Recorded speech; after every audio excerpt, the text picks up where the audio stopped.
విక్కీరావు వ్యాపారంలో అంతా పోగొట్టుకున్నాడు. ఒకరోజు పొద్దున్నే వెంకటేశ్వర స్వామి గుడికి వెళ్ళి, స్వామి, నేను వ్యాపారంలో నష్టపోయాను, ₹1,00,00,000 లాటరీ టికెట్ నాకే తగిలేటట్టు చూడు స్వామి అని మొక్కుకున్నాడు. ఒక వారం రోజులకి లాటరీ రిజల్ట్స్ వచ్చాయి. ₹1,00,00,000 వేరే వాళ్ళకి వెళ్ళాయి. మళ్ళీ గుడికి వెళ్ళాడు. వ్యాపారంలో నష్టపోయాను, ఇల్లు కూడా పోగొట్టుకున్నాను, ₹1,00,00,000 లాటరీ టికెట్ ఈసారైనా నాకే వచ్చేలా చూడు స్వామి అన్నాడు. మళ్ళీ రిజల్ట్స్ వచ్చాయి. ₹1,00,00,000 వేరే వాళ్ళకి వెళ్ళాయి. విక్కీరావు మళ్ళీ గుడికి వెళ్ళాడు. దేవుడా, నువ్వు నన్నెందుకు కరుణించట్లేదు? ఆ ₹1,00,00,000 లాటరీ నాకెందుకు రావట్లేదు అని అడిగాడు.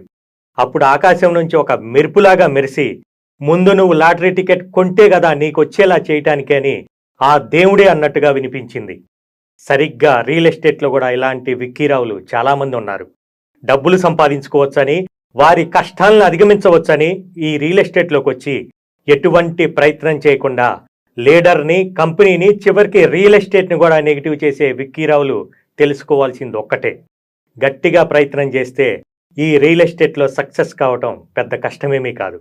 ఇంతకీ మీరైతే విక్కీరావు కాదు కదా?